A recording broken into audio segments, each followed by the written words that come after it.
I can't look at the future. I can't look at a week from now. When you get diagnosed with cancer, you have to, focus on now what? That's the question. For me, I had to focus on my legacy. My name is Erdman, and this is my story.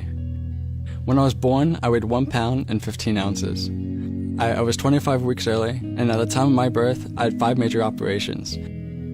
Early on, I had learning disabilities, so I had to help myself with math, speech, English, everything. When I turned 11 years old, that was when I became a victim of child abuse and bullying.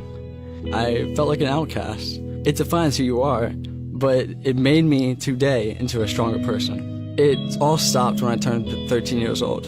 That was when my mom, my brother, and myself, we all moved away, went to a different town, so it was like a fresh start. 3 years later, on July 13th of 2016, I was diagnosed with the grade 3 anaplastic ependymoma brain tumor. It was on my brainstem, so it was on all my motor functions. And now that it moved on to a grade 4, which, you have basically like a 15% chance of making it.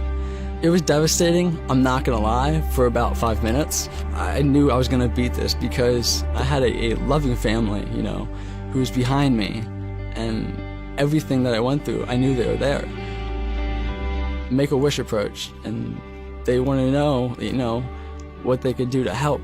I didn't really want the spotlight to be shined on me. I started up my own foundation, which is called the TEK Foundation. We're doing business as Give a Child a Voice.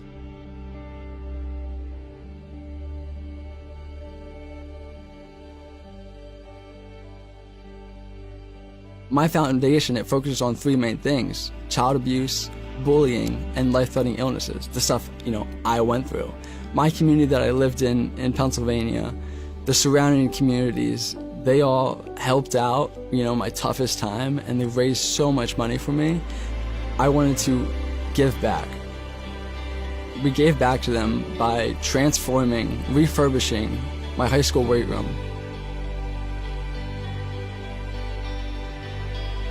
The gym ended up being a $300,000 weight room.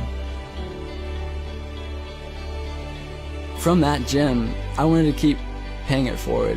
We refurbished, actually, my rival school's high school, their weight room also. So now you have 2 Give a Child a Voice fitness centers, Volume 1 and Volume 2. Next is going to be Volume 3.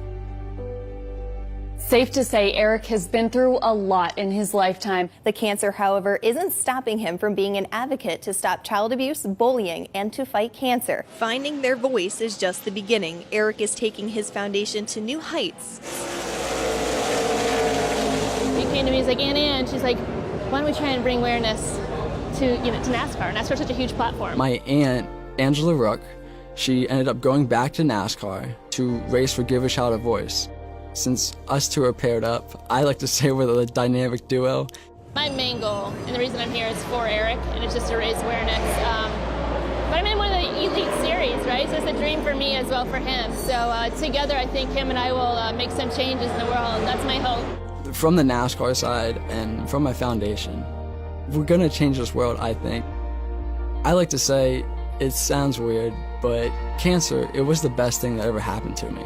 So many things are happening, and so many lives are being changed and touched, and kids are finally getting their voices, finally speaking up about all the things they went through. When I pass away, if or when from this disease, I really hope that my foundation will be something that is talked about for many years to come. Give a child a voice, because it will make the world a better place.